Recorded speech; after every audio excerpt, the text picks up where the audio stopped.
좋은 텍스트란 무엇일까요? 정말 많은 답이 있을 수 있지만 저는 행간을 잘 파악할 수 있게 설계된 텍스트가 정말 좋은 작품이라고 생각합니다. 콘텍스트란 단어가 더 쉬운 분도 계시겠군요. 콘텍스트를 쉽게 파악할 수 있는 작품의 장점은 잘 즐기고 있다는 경험을 주는 것이죠. 봉준호 감독의 기생충이 떠오르는데요. 자본주의 사회의 계급론을 다룬 주제의식도 걸출했지만 미장센이라던가 카메라 구도, 화면 배치와 같은 콘텍스트도 많은 사람들이 쉽게 즐길 수 있었죠. 한 가지 좋은 예가 바로 떠오르는군요. 비 오는 날 기택의 가족이 계단을 내려가는 장면. 이 장면 하나로 물이 흐르는 모습, 화면 가득 보이는 수직적인 공간, 계단을 통해 낮은 곳으로 내려가는 주인공들. 이 많은 콘텍스트를 어렵지 않게 읽어내셨을 거예요. 이때 나 영화 평론 좀 되는 듯 이라는 생각이 들죠. 이런 경험들은 이 영화 한 편에 대한 애정을 넘어 다른 영화 전반에 흥미를 갖게 해주죠. 기생충을 보셨다면 적어도 봉준호 감독의 다른 영화 혹은 비슷한 다른 영화들에 관심을 갖게 되셨을 겁니다. 아니면 봉준호 감독이 상을 받은 여러 영화제들에 대해 관심도 가지셨겠죠. 콘텍스트를 잘 읽어내는 경험이라는 게 중요하다고 생각하는 이유가 여기 있습니다. 확장에 대한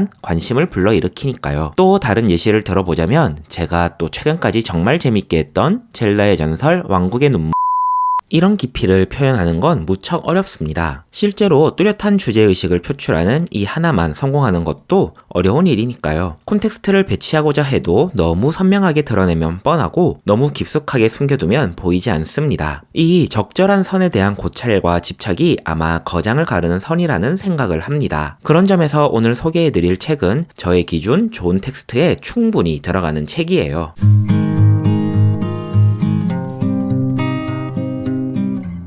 안녕하세요, 곰사장입니다. 북극 서점에 와주셔서 감사합니다. 오늘 아무 말이나 해볼 책은 현기영 작가님의 제주 도우다입니다. 2023년 북극 서점 올해 책 후보를 소개합니다.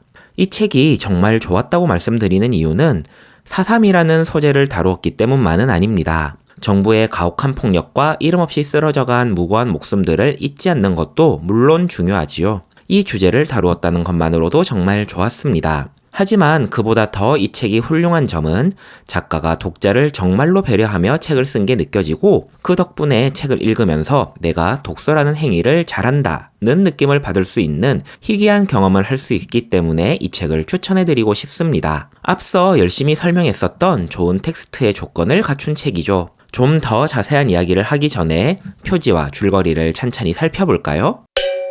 제주 도우다는 총 3권입니다.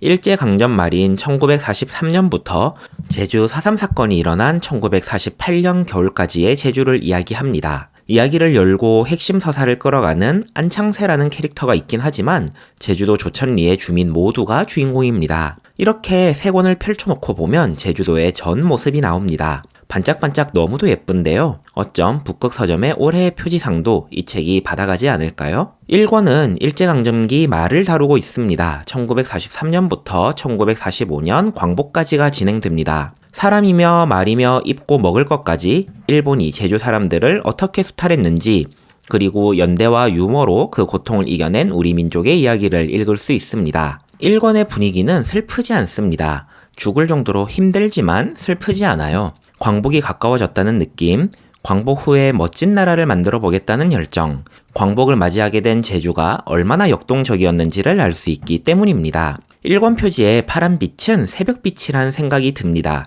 광복 직후에 희망을 표시한 것이죠.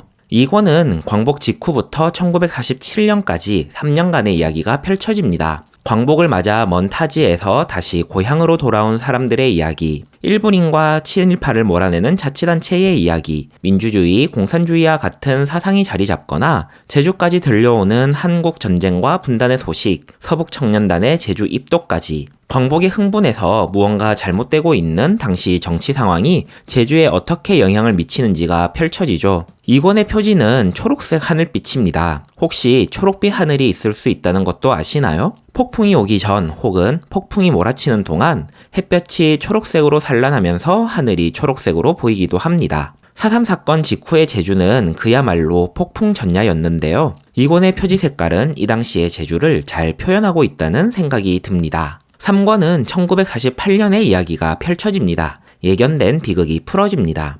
읽는 내내 먹먹한 기분을 숨길 수가 없었습니다. 제주를 훅고 간 정부, 일본, 미군정의 커다란 폭력은 너무나 잔인하고 무자비했어요. 작가님께서 일부러 슬픔을 절제하며 쓰려 하셨다 하고 사람들의 죽음이 선정적으로 다루어지진 않지만 큰 슬픔을 막을 수가 없었습니다. 작가님은 책 앞에 어떠한 비극, 어떠한 절망 속에서도 인생은 아름답고 살만한 가치가 있다는 확신이 필요합니다. 라는 말을 남겨주셨는데요. 과연 이 이야기 속에서는 어떤 가치를 찾을 수 있는 것인가 라는 생각이 들 정도였습니다. 3권은 정말 그 정도로 가슴이 아팠어요. 3권의 표지 색깔은 주황색인데요. 노을, 어스름을 표현했다는 생각도 들지만 눌러붙은 피 색깔이라는 생각이 들 정도로 가슴이 아팠습니다.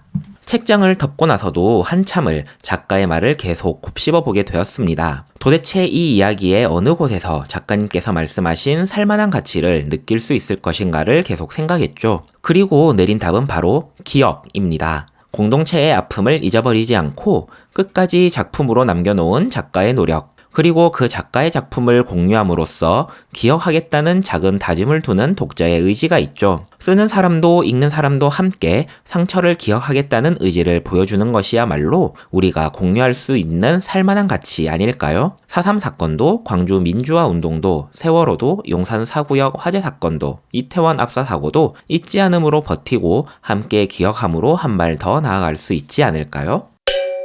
앞서 좋은 텍스트의 조건은 행간을 잘 파악할 수 있는 설계라고 말씀드렸는데요. 영화, 게임에선 이런 경험을 꽤 했던 것 같지만 문학에선 이런 경험을 쉽게 하지 못했던 것 같습니다. 그런 점에서 이 책은 정말 색다른 독서 경험을 할 수 있었어요. 텍스트를 보는 사람에게 콘텍스트를 잘 드러내는 건 전적으로 제작자의 역량이며 배려라는 걸 알고 있습니다. 주제의식을 담기에도 정말 버거우셨을 텐데 읽는 사람을 참 많이 배려했다는 생각이 들었습니다. 이 책은 문장과 단락이 정말 환상적입니다. 형식의 변주와 감정의 흐름이 정말 대단한데요. 노랫말, 시, 제주설화가 작품에 포함되어 있고 이야기의 흐름과 대화 파트가 뚜렷이 구분되어 있습니다. 그리고 이야기의 주인공도 한 사람에 집중하지 않고 정말 여러 사람을 조명하는데요. 철없는 사랑 이야기, 삼각관계, 여성 권리운동, 광복 직후의 사상의 대립이나 학생과 스승, 제주의 해녀 등 정말 많은 역할, 인물들이 나옵니다. 4.3 사건이 주제라면 정말 한없이 가라앉을 수 있죠. 3권도 정말 그 압박감에 문장이 넘어가지 않았는데요. 노랫말, 시, 설화에선 조금 쉬어가며 문장을 넘기고 대화에선 감정적으로 가라앉더라도 눈으로 빨리 넘어갈 수 있었죠. 1권에서 광복을 맞아 좀 더 나은 나라로 발전하기 위한 많은 사람들의 성장과 상승감을 읽고 2권에서 혼란을 함께 읽어가며 가라앉을 감정의 준비가 없었다면